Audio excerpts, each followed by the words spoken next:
कितनी इमेच्योरिटी है राहुल जी आप में। इसीलिए आपको हरियाणा में आपकी पार्टी को हराया गया जनता द्वारा। ये जांच का विषय है, क्यों ट्रेन एक दूसरे ट्रेन से टकरा गई, टेक्निकल क्या इश्यूज रहे, वहां पर किसी ने बदमाशी की, किसी ने पत्थर रखा। बड़ी साजिश हो रही इस देश में। किसने की ये साजिश, क्या था, किसने बदमाशी की, कौन बहुत लोगों की जान के साथ खेल रहा, कौन देश के अंदर ही आतंकवाद की विचारधारा लेके चल रहा। सच को हरा नहीं सकते। सच मोदी जी हैं। झूठ परोसा गया था लोकसभा के चुनाव में। झूठ की और कांट की हांडी बार बार नहीं चढ़ती। देश चलाना कोई खिलौना नहीं है। 65 साल देख लिया था लोगों ने। एक्स पर ट्वीट कर देना ये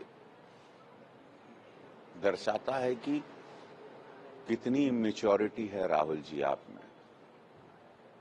इसीलिए आपको हरियाणा में आपकी पार्टी को हराया गया जनता द्वारा, क्योंकि आप दिन ब दिन विश्वास आप पर से लोगों का उठ चुका था, उठ चुका है और उठता ही रहेगा।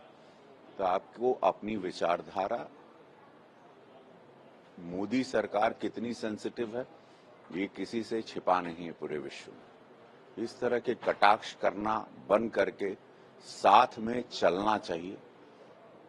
इजराइल देखिए कैसे वहां पर अगर कुछ वॉर की सिचुएशन आती, वहां का अपोजिशन वहां की मौजूदा सरकार के साथ खड़ा होता है। अपोजिशन वाला एक फर्ज निभाइए, आप विचारधारा की लड़ाई लड़िए। हमेशा सरकार को घेरने, गिराने, विदेशों में जाके तौहीन करना भारत की, ये बहुत दुखद है राहुल जी। आपसे देश एक मैच्योरिटी की, आप इस परिवार से बिलोंग करते हैं, एक मैच्योरिटी की उम्मीद करता है।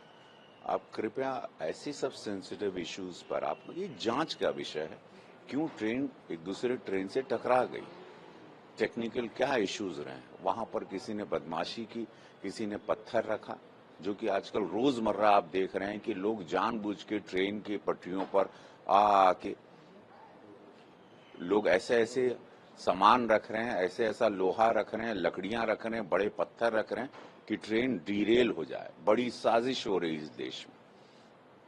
किसने की ये साजिश, क्या था, किसने बदमाशी की, कौन बहुत लोगों की जान के साथ खेल रहा, कौन देश के अंदर ही आतंकवाद की विचारधारा लेके चल रहा, ऐसे मुद्दे पर आपको नहीं बोलना चाहिए। एआईएम प्रमुख असदुद्दीन ओवैसी ने कहा है कि हरियाणा में जो कांग्रेस सरकार की आ रही है उसको तो कटाक्ष करते हुए कहा है कि क्या बोलते हैं वो बहुत नुकसान हुआ उनका, वो आप मोदी को कभी नहीं हरा सकते। देखिए, झूठ हमेशा हारेगा, सच को हरा नहीं सकते। सच मोदी जी हैं। झूठ परोसा गया था लोकसभा के चुनाव में।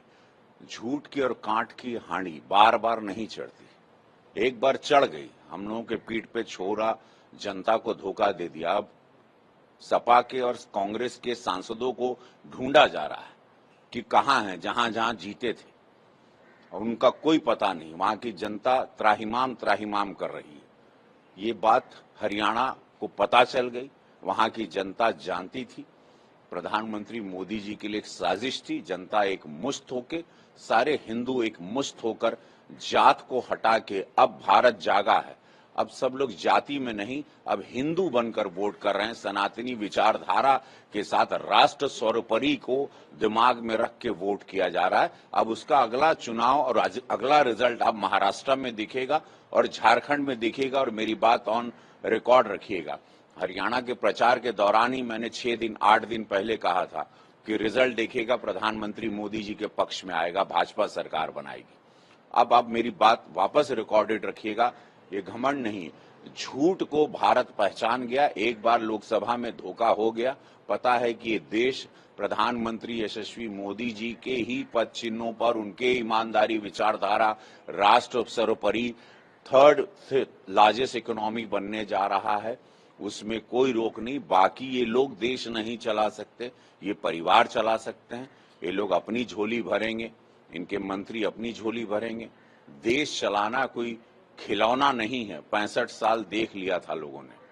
तो आप असदुद्दीन ओवैसी जी जो बोल रहे हैं क्यों बोल रहे हैं, क्या उनके जहन में चल रहा है, दिमाग में क्या चल रहा है, क्यों ये वो उनका खेला वही जाने। लेकिन सच तो यह है कि मोदी जी सत्य को हराना नेक्स्ट टू इम्पॉसिबल है।